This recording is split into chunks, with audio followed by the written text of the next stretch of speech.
I'm Dr. David Clark. I lecture in theology at the University of Roehampton in southwest London. Thanks for joining me again on this podcast entitled Theology and Identity. If you've listened to previous podcasts, by now you'll have a feel for my approach. But for those who might be joining me for the first time, I'll give a quick summary of how I'm doing theology and how I'm approaching the Bible in this program. Particularly with regard to the Old Testament, the Bible is written as a historical narrative or a story. The central theme in this narrative is a promise given to Abraham that through his descendants, the reconciling, restorative blessing of Yahweh will reach all nations of the earth. Over the course of what I hope will be the first season of this podcast, I've been looking at how this Abrahamic promise develops and grows as a literary theme. I want to know what are the twists and turns that it takes in the narrative, and how this impacts the theology and self-identity of the people of Israel. I'm not an apologist. I'm not trying to prove or disprove anything about the Bible. I'm not on a direct offensive against other religions or worldviews or identity constructs. But I am persuaded that there is something powerful at work in these narratives. There is something in these texts that time and time again, across the course of history, has changed lives. For thousands of years, people of all nations and social classes and ethnicities have found that something in the Old Testament deeply resonates with their own life experience. There's something about Yahweh, the God of Israel, that draws people to worship him. And that's what I'm trying to better understand. One of the things I love about the Old Testament is the brutal honesty we find within. On one hand, the text very clearly rolls out how Yahweh has blessed and set apart the people of Israel. He's made a covenant with them, and he expects them to faithfully honor the terms of that covenant. But at the same time, the Old Testament presents in very explicit detail the many ways that Israel and its leaders failed to follow God and keep his commands.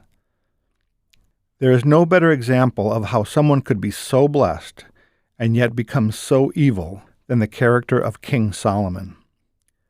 On one hand, he is presented as the wisest, richest, most internationally influential king that Israel ever had.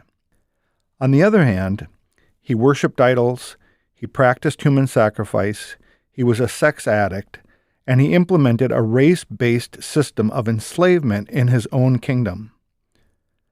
So our task for today is to look more closely at the character of King Solomon and see what theological conclusions we can draw from this analysis.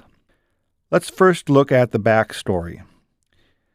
We remember from our previous episode that King David wanted to build a temple in the city of Jerusalem.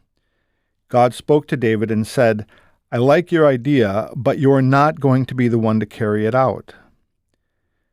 And in 2 Samuel chapter 7 it reads, "When your days are fulfilled and you lie down with your fathers, I will raise up your offspring after you, who shall come from your body, and I will establish his kingdom.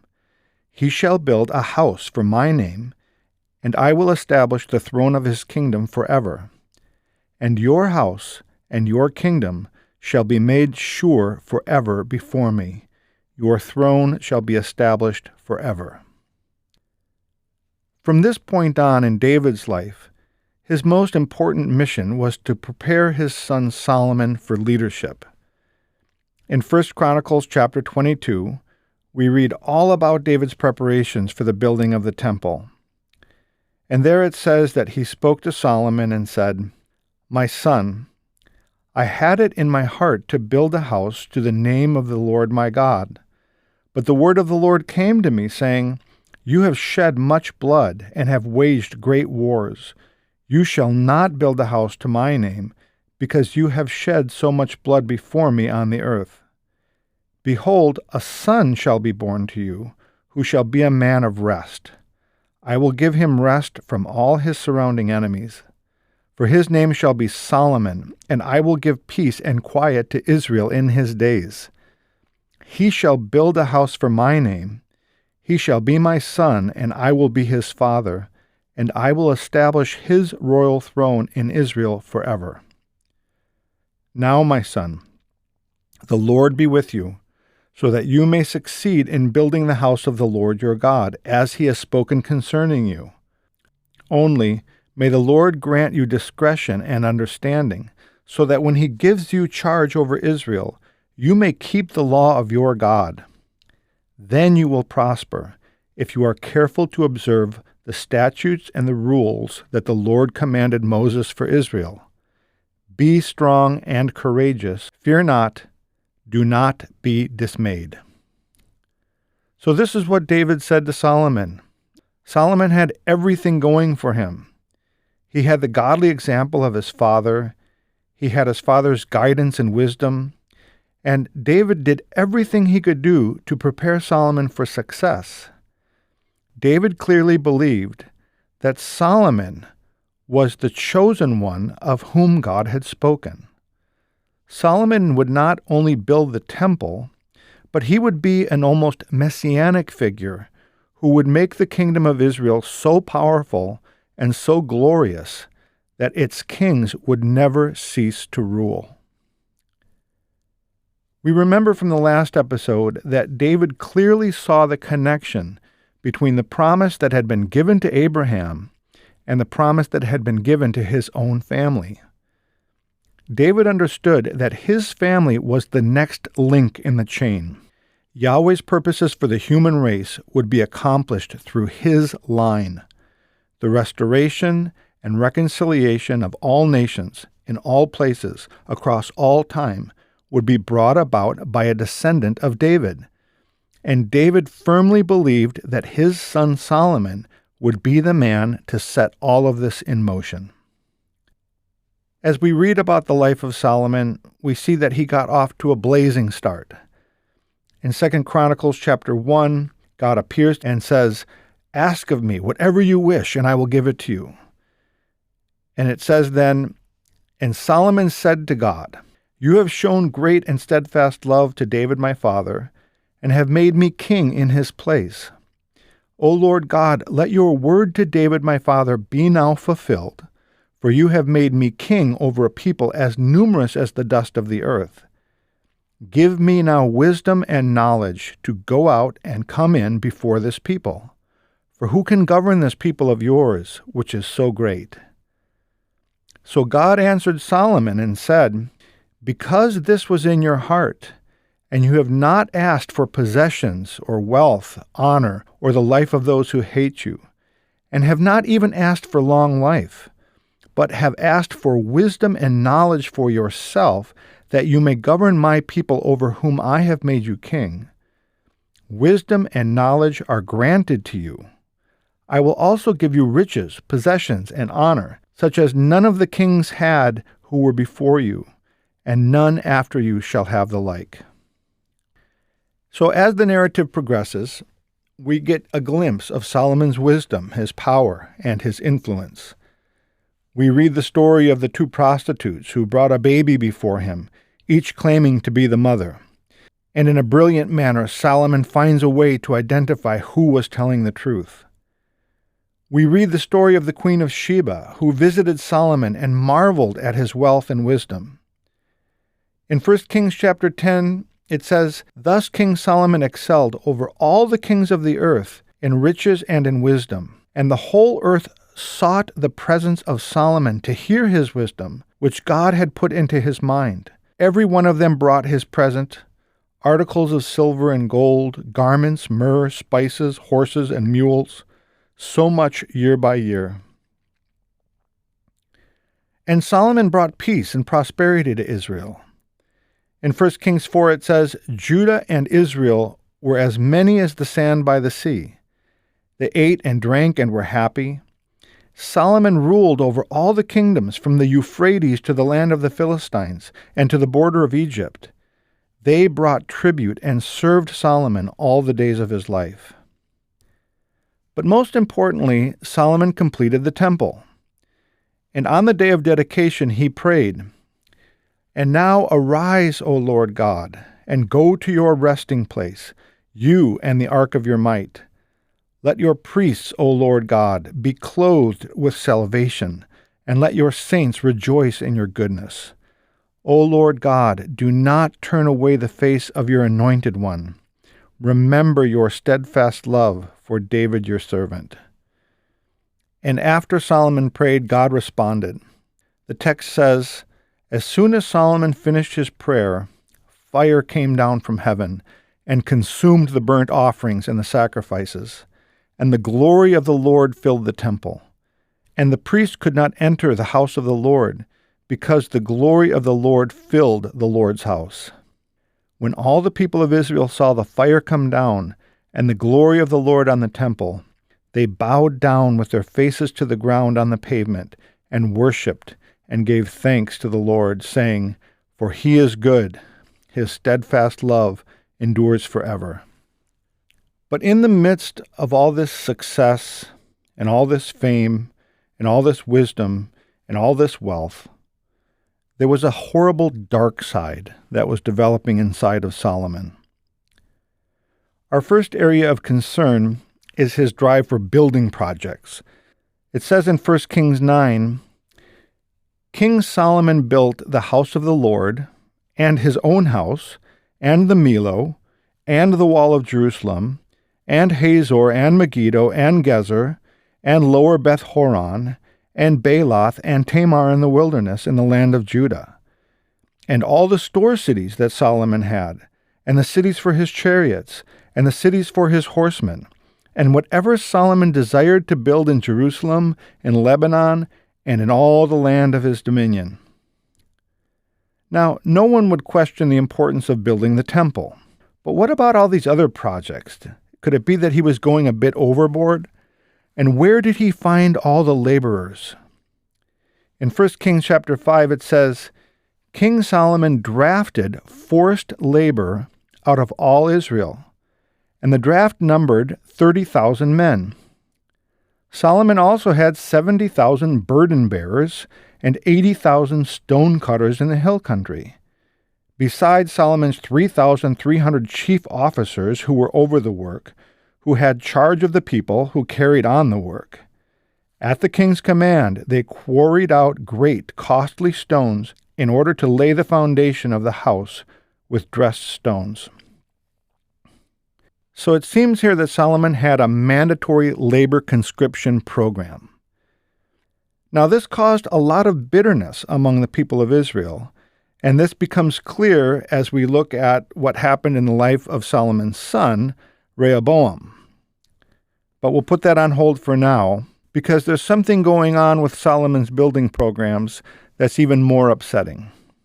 It appears that Solomon tried to enslave all of the non-Hebrew people who were living in the land. In 1 Kings chapter 9, it says, all the people who were left of the Amorites, the Hittites, the Perizzites, the Hivites, and the Jebusites, who were not of the people of Israel, their descendants who were left after them in the land, whom the people of Israel were unable to devote to destruction, these Solomon drafted to be slaves, and so they are to this day. But of the people of Israel, Solomon made no slaves. So, in this case, we're not talking about temporary conscription. This was a process of rounding up all the quote-unquote foreigners who were living in the land and turning them into slaves. So whereas it's easy to celebrate all the successes that Solomon had with his construction projects, the dark underside is that he was really a tyrant among his own people, and he was the orchestrator of a mass system of human enslavement. Now let's talk about Solomon's sex life. In 1 Kings 11, it famously notes that Solomon had 700 wives and 300 concubines. The text also says that a lot of these women were from other nations. Now, when I was young, I had this picture in my head of Solomon living in a massive palace in Jerusalem and 1,000 women living with him in the house. But I now understand that historically this never could have been the case. The city of David is a tiny area, and archaeologists estimate that during his reign, the city might have had about 2,000 residents, and so half of these would not have been Solomon's women. If King Solomon did have a vast number of wives, chances are that they would have lived in multiple locations, and he probably didn't know most of them very well. The fact that so many of these women were from other nations seems to suggest that these were political alliances. So the 300 wives may point to Solomon's numerous political marriages. But what's really concerning in this account is the 700 concubines. These women would not have been foreign princesses. They would simply have been women that Solomon wanted to sexually preserve for himself. Now again, the number of wives and concubines may be exaggerated, but what I think this text points to is what today we would call sex addiction. Any man, fictional or historical, who sets aside for himself 1,000 permanent sexual partners has a problem. Enough said on that point.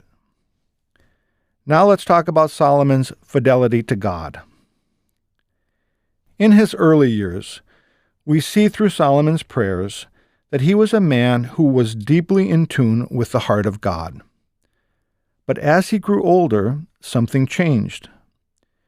In 1 Kings 11, it says, "And his wives turned away his heart.